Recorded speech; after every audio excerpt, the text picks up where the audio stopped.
Hey Aries, this week we are in our last week of Taurus season, so we're going to start celebrating Gemini season soon. So Taurus season in this last week, you're probably going to be wrapping up a lot of things. You're going to have like a feeling of like groundedness where there's been a lot of change recently, a lot of challenge recently. We had the last eclipse of Taurus and Scorpio, and we're moving into a kind of new feeling of how we connect to our life. So for you, this is going to be a chance for you to really kind of think about what your structures are in your life. You know, have you got enough structure in your career, in your work? Have you got enough commitment and grounded kind of feeling and stability in your relationship?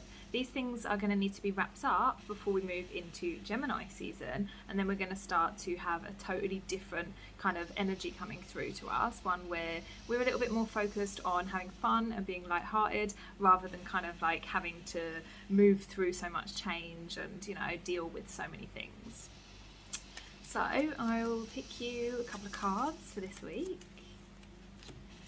Oh, very nice. We've got the Empress and Ace of Wands.